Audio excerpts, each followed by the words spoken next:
All is well, my dear students. All is well. This is your Shweta ma'am. So AP students అందరూ tension పడుతున్నారు. ఎందుకు ఆ tension అంటే, ma'am last year పేపర్తో compare చేస్తే ఈ ఇయర్ పేపర్ చేంజ్ అయ్యిందంట కదా, పేపర్ ప్యాటర్న్ చేంజ్ అయ్యిందంట కదా, క్వశ్చన్స్ చేంజ్ అయ్యాయంట కదా, బిట్స్ చేంజ్ అయ్యాయంట కదా, ఒక స్ట్రాటజీ చేయండి మ్యామ్ ప్లీజ్ మ్యామ్ అని చాలా చాలా రిక్వెస్ట్ చేశారు.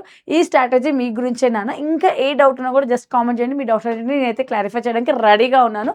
సో మీరు ఒక్కటి గుర్తుపెట్టుకోండి, బ్లూ ప్రింట్ ఎన్ని ఇయర్స్ ఎన్నిసార్లు చేంజ్ అయినా సబ్జెక్ట్ అదే, కాన్సెప్ట్ అదే. సో మీరు ఫోకస్ చేయాల్సింది ప్రజెంట్ ఇప్పుడున్న సిచ్యువేషన్లో ఏంటంటే సబ్జెక్ట్ పైన, కాన్సెప్ట్స్ నేర్చుకోవడానికి ట్రై చేశారనుకోండి, అప్పుడు నీకు క్వశ్చన్స్ అనేది ఎక్కువైనా తక్కువైనా ప్రాబ్లం ఏం కాదు. ఎందుకంటే నీకు కాన్సెప్ట్ తెలుసు. ఆ కాన్సెప్ట్కి ఎలా రిలేటెడ్గా క్వశ్చన్స్ ఇస్తారో ఆ క్వశ్చన్స్కి ఎలా ఆన్సర్ చేయాలో నీకు ఒక ఐడియా ఉండదు. ఇది ఫస్ట్ కండిషన్. సో మరి ఏమేమి చేంజెస్ వచ్చాయి అని ఒక డౌట్ అవుతుంది కదా, మీరు అది ఏం చేంజెస్ వచ్చాయని తెలిస్తేనే మీరు హ్యాపీగా ఫీల్ అవుతారని నాకు తెలుసు. కాబట్టి ఈరోజు ఈ వీడియోలో మనం మొత్తం డిస్కస్ చేసుకుందాము క్లియర్గా. నా 10th క్లాస్ బ్లూ ప్రింట్ ప్రకారంగా మనకి ఏంటంటే మోడల్ పేపర్ డిస్కషన్ చేసేసుకుందాం, దాంతోపాటు ఇంపార్టెంట్ క్వశ్చన్స్, ఎలాంటి మోడల్లో క్వశ్చన్స్ అడుగుతున్నారో దాన్ని కూడా తీసుకుంటాం. ఎవ్రీ ఇయర్ స్టేట్ గవర్నమెంట్ అనేది ఒక 2 మోడల్ పేపర్స్ అయితే రిలీజ్ చేయడం జరుగుతుంది. ఈ 2 మోడల్ పేపర్స్ నుంచి 100కి 70% సిలబస్ క్వశ్చన్స్ అనేది ఈ మోడల్ పేపర్ నుంచే ఇస్తారు. క్వశ్చన్స్ యాజ్ ఇట్ ఈస్గా రావచ్చు, లేదంటే క్వశ్చన్స్ మోడల్స్ అనేది రావచ్చు. కాబట్టి ఈ మోడల్ పేపర్ని అస్సలు మిస్ అవ్వకండి. మీకోసం ఈ మోడల్ పేపర్ ఈ మొత్తం నేను చెప్పే నోట్స్ అంతా కూడా డిస్క్రిప్షన్లో యాడ్ చేస్తాను, ఒకసారి క్రాస్ చెక్ చేయండి సరిపోతుంది. సో ఫస్ట్ మీకు తెలియాల్సింది ఏంటంటే, మీకు ఒక అవేర్నెస్ రావాలి. లాస్ట్ ఇయర్ బ్లూ ప్రింట్కి ఈ ఇయర్ బ్లూ ప్రింట్కి ఎంత చేంజెస్ వచ్చాయి అంటే చాలా చాలా తక్కువ చేంజెస్ వచ్చాయి. అదేంటంటే అవుట్ ఆఫ్ 14 చాప్టర్లో ఓన్లీ 4 చాప్టర్స్ మాత్రమే చేంజ్ అయ్యాయి నా.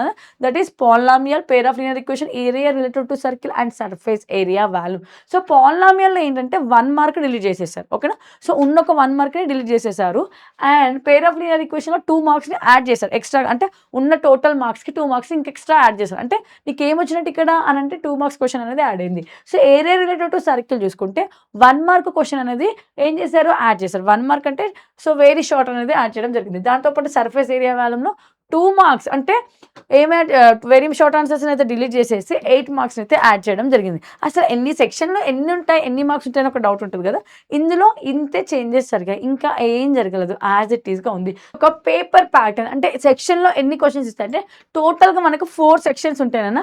4 సెక్షన్లో ఫస్ట్ సెక్షన్కి సో మీకు లైక్ ట్రూ ఆర్ ఫాల్స్ కానీ, ఫిల్ ఇన్ ద బ్లాంక్స్ ఈ టైప్లో అడుగుతారు, లేకపోతే ఆబ్జెక్టివ్ టైప్లో అడుగుతారు. కాబట్టి సెక్షన్ 1 12 క్వశ్చన్స్లో 12 1 12 ఉంటే అన్ని క్వశ్చన్స్ని అటెంప్ట్ చేయాలి. నెక్స్ట్ సెక్షన్ 2లో 8 2 16 అంటే నీకు 2 మార్క్స్ 8 క్వశ్చన్స్ 8కి 8 అటెంప్ట్ చేయాలి. సెక్షన్ 3లో 4 మార్క్స్ క్వశ్చన్స్ 8 4 32 8కి 8 అటెంప్ట్ చేయాలి. సెక్షన్ 4కి వచ్చేసరికి 8 మార్క్స్ క్వశ్చన్స్ ఉంటాయి, 5 మాత్రమే అటెంప్ట్ చేయాలి.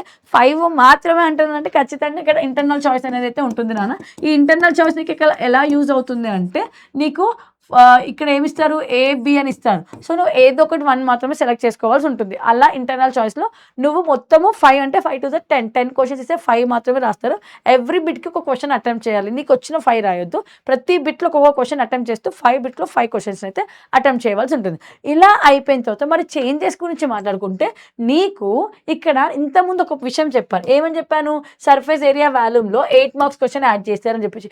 ఇంత పెద్ద 8 మార్క్స్ క్వశ్చన్ ఎక్కడ యాడ్ చేశారు ఒక క్లారిటీ ఉండాలి. కాబట్టి ఆ 8 మార్క్స్ క్వశ్చన్ ఎక్కడ యాడ్ చేశారంటే నాన్న, సెక్షన్ 4లో లాస్ట్కి 33 క్వశ్చన్లో AB ఆప్షన్లో లాస్ట్ ఇయర్ వరకు ఏంటంటే పేర్ ఆఫ్ లీనియర్ ఈక్వేషన్ నుంచి ఖచ్చితంగా గ్రాఫ్ ఇచ్చేవారు. ఇప్పుడు ఏం చేస్తున్నారు అంటే పేర్ ఆఫ్ లీనియర్ ఈక్వేషన్ నుంచి ఒక గ్రాఫ్ ఇస్తున్నారు. దానితో పాటు ఇక్కడ last year pair of linear equation ఇచ్చారు, ఇక్కడ మొత్తము సర్ఫేస్ ఏరియా వాల్యూమ్ని యాడ్ చేశారు. సర్ఫేస్ ఏరియా అండ్ వాల్యూమ్ని యాడ్ చేశారు. అంటే ఒకే చాప్టర్ నుంచి 2 క్వశ్చన్స్ ఇవ్వకుండా ఒక చాప్టర్ నుంచి ఒక క్వశ్చన్ అండ్ 1 మోర్ చాప్టర్ నుంచి ఇంకో క్వశ్చన్ ఇవ్వడం జరిగింది. ఇలా మొత్తం పార్టీషన్ చేయడం జరిగింది. ఇంకేం చేంజెస్ లేవు. అవును మేడం ఇదంతా బాగుంది, మరి ఇంకేంటి అంటే మీకు బ్లూ ప్రింట్ చూపిస్తే ఒక హ్యాపీనెస్ ఉంటుంది. కాబట్టి మీకోసం ఒక్కసారి మీరు అబ్జర్వ్ చేస్తే బ్లూ ప్రింట్ ప్రకారంగా క్వశ్చన్స్ ఎలా అడుగుతున్నారు అంటే ఇదిగోండి. సో అవేర్నెస్ పైన 60% క్వశ్చన్స్ అడిగితే సెన్సిటివిటీ మీద 20 క్వశ్చన్స్ అడుగుతున్నారు. అండ్ దాంతోపాటు creativity like frame the questions అంటారు కదా, క్రియేట్ ఏ క్వశ్చన్స్ అంటారు కదా, అలాంటి దాని మీద 20% ఆఫ్ క్వశ్చన్స్ అయితే అడుగుతున్నారు. సో మీకు ఎలా ఉంటుంది, ఇక 180 minutes ఉంటుంది, 15 minutes అనేసి ఉంటుంది. ఇది మీకు అవసరం లేదు. జస్ట్ మీరు ఒక్కసారి ఇక్కడ అబ్జర్వ్ చేస్తే నేను ఈ ఇయర్ బ్లూ ప్రింట్లో మీకు ఫస్ట్ చాప్టర్ నుంచి 14 చాప్టర్స్ వరకు మార్క్స్ వైజ్గా వెయిటేజ్ అయితే ఇచ్చాను. మీరు ఒక్కసారి క్రాస్ చెక్ చేసుకున్నారు అనుకోండి, మీకు ఈజీగా అర్థమవుతుంది. మీరు ఇక్కడ చూసుకుంటే సర్ఫేస్ ఏరియా అండ్ వాల్యూమ్ చెప్పాను కదా, సర్ఫేస్ ఏరియా అండ్ వాల్యూమ్లో ఇది ఇక్కడ యాడ్ అయింది, ఇక్కడ ఎక్స్ట్రా క్వశ్చన్ అడిగింది. పాలినామియల్ ఒక డిలీట్ చేశారని చెప్పాను కదా, సో 1 మార్క్ క్వశ్చన్ డిలీట్ చేశారని చెప్పాను కదా, యాక్చువల్గా 1+1 ఉండే ఒక మార్క్ డిలీట్ చేసాక 1+2+4 అయింది. ఇలా క్రాస్ చెక్ చేసుకుంటే సరిపోతుంది. సో ఇవి మనకు బ్లూ ప్రింట్ ప్రకారంగా చాప్టర్ యొక్క వెయిటేజ్ అనేది. సో దీంతో పాటు మీకు ఇంకొక అవేర్నెస్ తెలియాలి. ఏం అవేర్నెస్ తెలియాలి? ఎక్కడి నుంచి ఏ క్వశ్చన్స్ వస్తున్నాయి, ఎన్ని మార్క్స్కి వస్తున్నాయి, అవన్నీ ఒక అవేర్నెస్ ఉండాలి. సో దీనికి కూడా ఒక్కసారి క్రాస్ చెక్ చేసుకుంటే మీకు ఒక ఐడియా వస్తుంది. దీనికి సంబంధించిన పీడిఎఫ్ నేను డిస్క్రిప్షన్లో యాడ్ చేసేస్తాను. అండ్ వన్ మోర్ చెప్పాలంటే మీకు మోడల్ క్వశ్చన్స్ మీద ఒక ఐడియా అయితే ఉండాలి. సో మీకు ఇక్కడ ఇది చాలా చాలా ఇంపార్టెంట్. ఎందుకు ఇంపార్టెంట్ అని చెప్తున్నానంటే నాన్న, మీకు ఎలాంటి చాప్టర్ పైన ఎలాంటి క్వశ్చన్స్ అడుగుతారు, లైక్ ఈజీ క్వశ్చన్స్ అడుగుతారా, క్రియేటివిటీగా అడుగుతారా, లాజికల్గా అడుగుతారా, ఏం అడుగుతారని చెప్పి తెలియాలి. సో దాని ప్రకారంగా నువ్వు ప్రిపేర్ అయ్యానుకో బెటర్గా ఉంటుంది. సో ఇక్కడ రియల్ నెంబర్స్ పైన అవేర్నెస్ అనేది ఉంది, పాలినామియల్ పైన ఉంటుంది క్రియేటివిటీ. అంటే నీకు పాలినామియల్ అనే చాప్టర్ పైన ఎలాంటి క్వశ్చన్స్ అవుతారో క్రియేట్ చేసే క్వశ్చన్స్. సో ఏవైతే క్రియేటివిటీ, సెన్సిటివిటీ అండ్ అవేర్నెస్ ఉన్నాయో దాని తగ్గట్టుగా మీరు డివైడ్ చేసుకోవాల్సి వస్తుంది. ఎలా డివైడ్ చేయాలి మ్యామ్ మాకు తెలియదు కదా అంటే, జస్ట్ ఇప్పుడు బ్లూ ప్రింట్లో ఏముందో చూడండి, ఎలా ఫాలో అవ్వాలి, ఏం చేయాలనేది నేను ఉన్నా కదా, అంతా నేను చూసుకుంటాను. Don't worry about that. And దీంతో పాటు మీకు ఒక మోడల్ పేపర్ అయితే చూపిస్తాను, మీకు ఒక ఐడియా రావడానికి. నేను ఏదైతే సెక్షన్ 1 అని చెప్పాను చూడండి, ఇదిగోండి, దిస్ ఇస్ ద సెక్షన్ 1. 12 అంటే 12 మార్క్స్. ఇదిగోండి ఇక prime factorization, real numbers, polynomials చెప్పాను కదా, ఇక క్రియేట్ పైన ఇచ్చే క్వశ్చన్స్ అనమాట. ఇక ప్రైమ్ ఫ్యాక్టరైజేషన్ అంటే అవేర్నెస్ పైన. సో ప్రైమ్ ఫ్యాక్టర్స్ ఎలా ఉంటాయి, 156కి ఎలా రాస్తామని చెప్పేసి ఇలా క్వశ్చన్స్ అయితే ఇస్తారు. అప్ టు ఎన్ని ఉంటాయినా 12 క్వశ్చన్స్ అయితే మీకు 100% ఆబ్జెక్టివ్ టైప్లోనే ఉంటుంది. తర్వాత సెక్షన్ బి ఉంటుంది నాన్న, ఇక్కడ ఆన్సర్ ఆల్ ద క్వశ్చన్స్ అని చెప్పేసి ఇస్తారు. ఈచ్ క్వశ్చన్ క్యారీస్ 2 మార్క్స్ అని కూడా ఇచ్చేస్తారు. ఇలా ఉంటుంది ఇక క్వశ్చన్స్. సో ఏ చాప్టర్స్ నుంచి వస్తున్నాయో పర్ఫెక్ట్గా చూసుకోండి. 100% ఇందులో నుంచి క్వశ్చన్స్ అయితే వస్తాయి. క్వశ్చన్స్ మిస్ అయినా మోడల్ మిస్ అవ్వదు, మోడల్ మిస్ అయినా క్వశ్చన్ మిస్. అంటే ఒకదానికొకటి రిలేటెడ్గా ఉంటాయి కాబట్టి ఈ క్వశ్చన్ 2 మోడల్ పేపర్స్ పర్ఫెక్ట్ అయిపోండి.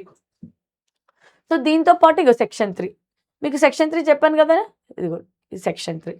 అండ్ నెక్స్ట్ వచ్చేసి సెక్షన్ 4. సో సెక్షన్ 4లో ఇంటర్నల్ చాయిస్ ఎలా ఉంటుందంటే, లైక్ ఇక్కడ క్వశ్చన్ ఏం అడిగారు, రియల్ నెంబర్స్ అడిగారు, అర్థమెటిక్ ప్రోగ్రెషన్ అడిగారు. సో చాలా మంది ఏంటంటే రియల్ నెంబర్స్ అనేది పర్ఫెక్ట్గా ప్రాక్టీస్ చేస్తారు, అర్థమెటిక్ ప్రోగ్రెషన్ అనేది లైక్ హోల్డ్ చేసేస్తారు. సో చాలా టాపర్స్ ఉన్న మేము ఏదైనా రాయగలుగుతాం అనుకునే స్టూడెంట్స్ ఏం చేస్తారంటే రెండు కూడా ప్రాక్టీస్ చేయండి.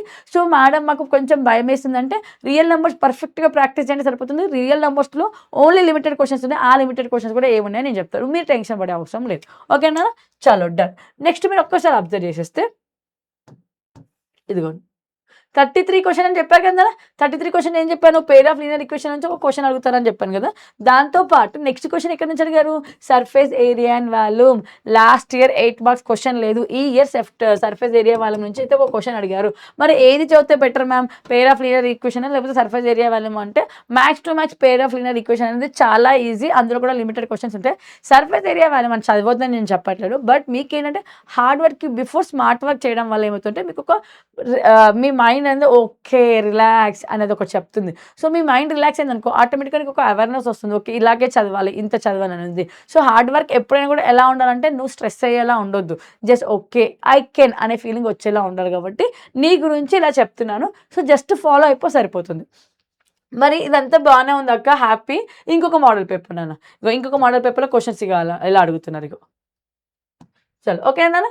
సో మీకు ఇక్కడ ఏం లేదు నాన్న, మీకు ఇక్కడ మార్క్స్ గురించి ఆలోచించకండి, ముందే చెప్తున్నాను, మార్క్స్ గురించి ఆలోచించకండి. మార్క్స్ గురించి నేనున్నా, ప్రతిదీ 100/100 మీ సీనియర్స్కి చాలా మందికి వచ్చాయి. సో 100/100 ఈ ఇయర్ కూడా వస్తాయి, దాంట్లో డౌట్ లేదు.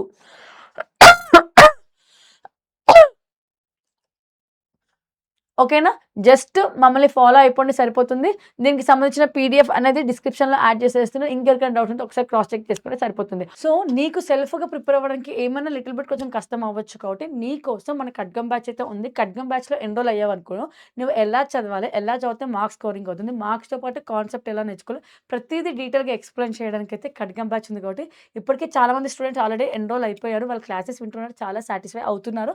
సో నువ్వు కూడా జస్ట్ ఖడ్గం బ్యాచ్లో ఎన్రోల్ అయిపోయావు అనుకోండి, నీకు కూడా సాటిస్ఫాక్షన్ అయితే ఖచ్చితంగా ఉంటుంది. All the best and all is well my dear student.